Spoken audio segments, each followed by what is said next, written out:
and somehow you can guesstimate what you're doing there. So these are all pretty big problems in the sport of swimming. This leads to an inability to train at high precision. Efficiency is bad. Swim coaches are left unable to do, like I said, what they love, which is actually coaching the sport instead of just tracking with a stopwatch. So to speak a little bit more about this, we actually have a video made. It's Coach David Gibson. He's coach of numerous Olympians. He's from the International Swimming Hall of Fame in Fort Lauderdale, Florida. Hi, I'm Coach David Gibson. In my 40-plus years of coaching all levels,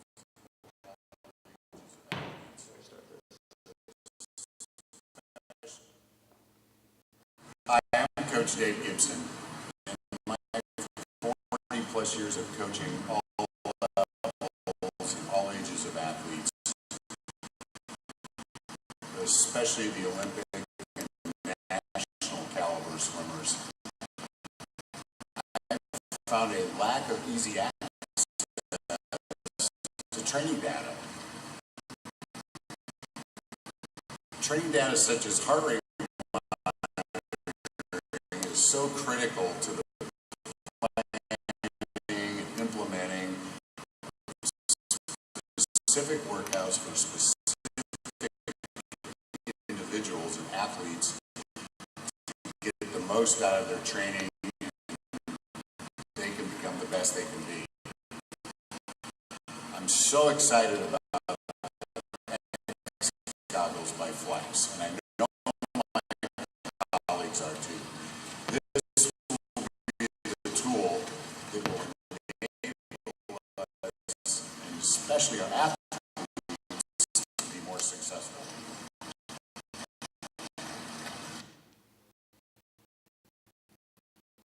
All right, so I'm Harrison again. I'm Harrison again. Last time I did this, I did not use a mic, so I forgot I had one. So there's a couple existing solutions to this problem that are in the market today. First of all, would be watches. Watches aren't really designed very well for the water environment. They're not very streamlined, they're not very hydrodynamic, they're pretty bulky.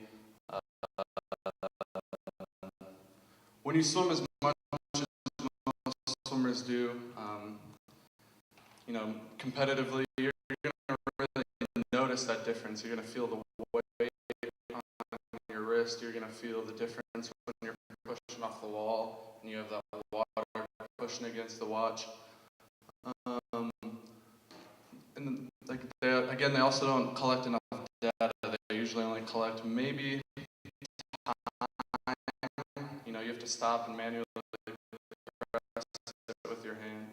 But they usually only maybe gather heart rate, but that's not a common feature. Second, you have a lot of add-on devices. Add-on devices would be things like a tempo trainer. So this is a metronome that you put in your cap. This helps you get your stroke rate down, or you might have, of course, you have stopwatches, or you have clocks that you can even put on the bottom, but these all only address one part of the picture. You're not getting the complete picture from any one of these devices. And then finally, you have logbooks. A logbook is not a device. It's really just a notebook and a pencil. It's really just that simple and that analog. So it would be the equivalent. I like to make the analogy that it would be like if you were a student taking a class at a university, but you couldn't take any notes about the class until 10 to 15 minutes after you left class. That's what it's like with a logbook. You're swimming and you might have an observation while you're swimming, but you can't write that down until you get done with practice. So you might forget it, you might not have an accurate description of the workout, you might forget things. Not a very good solution, and swimmers aren't very good at keeping up with it. So what we want to do is make a product that leapfrogs over all of these approaches that are currently on the market and addresses all of these issues and has all of these features integrated into one device. So this allows us to keep the routine simple. You don't have to add in, 3-4 devices. You don't have to add in a watch that you're not already wearing. You're just going to wear a pair of goggles that tracks all of these metrics and provides you with all of the analysis. The same that you would already wear any pair of goggles. This will have a complementary app that goes with it. And we will have 2 models. We will have the X Goggles, the X Goggles Plus. The key differentiator will be the heads-up display. So this is cutting-edge technology we want to put in this X Goggle Plus. This allows you to see this all in real time, like Brian was talking about. You have to either stop or crane your neck to this side. This eliminates that problem. This is a mock-up of what we're going for with the heads-up display. Provides you with heart rate info, time, and your vision without having to interrupt the workout. We are patent pending, and I'll let Ryan go ahead and finish it off. So obviously we've got a great product here. This is something that no one in the sport of swimming is actually doing. There's actually not much technological innovation within the sport of swimming. It's still basically just something plastic to put on your hands that you can call paddle, stuff like that. But so what we see being the biggest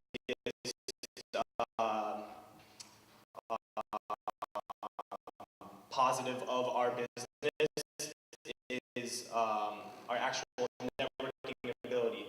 The fourth missing piece that you see up here, that isn't up here right now, is actually a Polish Olympian. His name's Marcin Cieslak. He won national championships, numerous ones for the University of Florida. And so he's actually a part of our team, along with many professional advisors. We actually have elite coaches all across the world supporting us in this. Greg Troy is the U.S. men's Olympic coach. Anthony Nesti actually won a gold medal in the 100 butterfly and is now an associate head coach at the University of Florida. Different names. Sid Cassidy is the open water swim coach. That's a completely different field of the sport of swimming that we would also be targeting. Dave Gibson, you saw earlier. Eddie Reese is a former Olympic coach.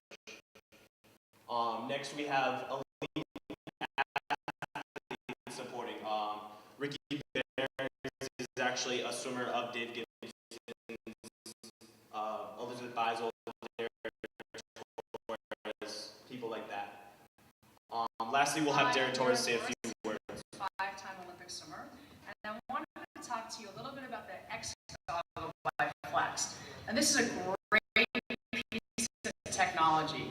This technology is capable of providing real-time analytics to the swimmer that allows for access to this kind of information in real time,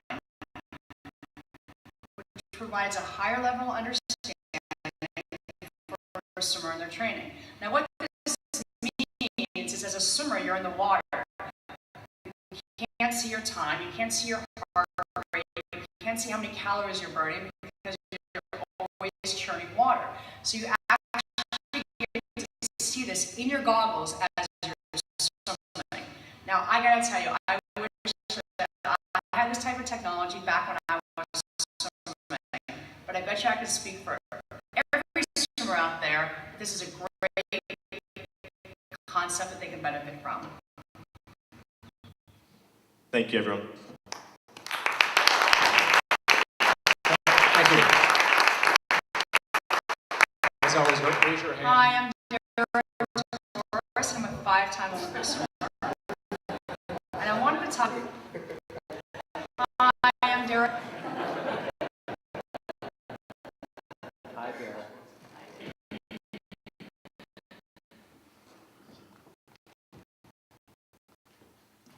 Do you have support or any feedback from the governing bodies that control swimming as to doing this in a race? We actually have not looked into that yet. The governing body. Yeah, we have not looked into that. The governing body of swimming actually is known to be pretty strict, but something like this would be questionable. It would definitely have to be raised to them. But we have not seen that through so far. Yeah, I just want to add, this is really primarily aimed as a training device. While we would love for it to be approved, for all uses, primarily it's a training device, so that's not so much of a problem, but, we would definitely seek, we try to seek that out. Do you know if other Please wait for a mic. Please wait for a mic. Please wait for a mic. Do you know if other governing bodies allow runners, cross-country skiers? Do they allow their athletes to use external devices? Running, I'm not sure. Running, I know recently in the Miami, I'm not sure if it's South Beach or Miami Triathlon, there was an athlete that wore a heads-up display pair of sunglasses for the swim. I'm not the swim, the bike and the run. I'm not sure about all of them, but I know there are instances of these devices being used in competition. And we do know, we do have a lot of contacts. We're friends with the president of FINA in Italy. I know him personally. So that would be a question that's not hard to ask. We got a question right here. So you all did mock-ups of it. How close is it to you all putting this in reality? Is it just a matter of manufacturing? And then a technical question, how do goggles know what my heartbeat is? Good question. First, I'll talk about the heart rate one. That's the easier question. The heart rate one is actually, there's existing technology. Basically, anywhere where there's any sort of vein or artery fairly close to the surface, you can gather it. So you can gather it with the heart rate sensor on your temple. And that works pretty well because versus a watch where it's moving around a lot, this will stay really fixed because goggles are pretty tight fitting. So you won't have too much of an issue collecting the heart rate. And then second, as far as how far we are in development of the actual hardware, that's kind of, that's basically our biggest need is resources to help in development and then manufacturing. We've actually spoken with a number of product development companies, including a local one. I don't know if anyone's familiar with Freshy Tech. I think they told us they presented here. Yeah, so we're actually meeting with them at 12 o'clock today. So that's the path we're pursuing at the moment.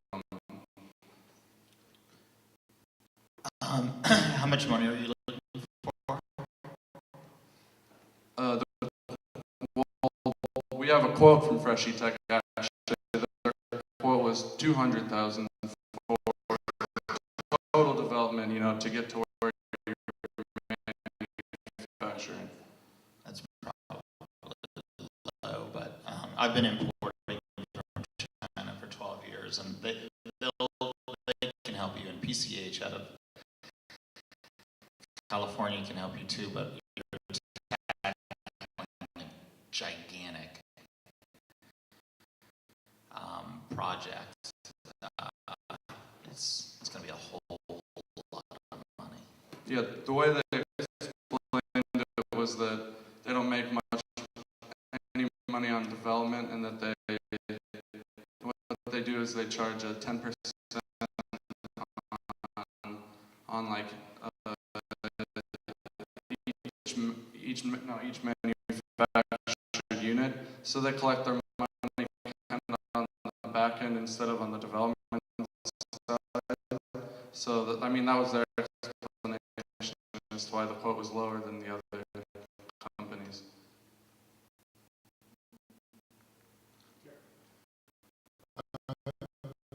Will this include technology to transmit the data from the goggles to the coach so that he can see what's going on?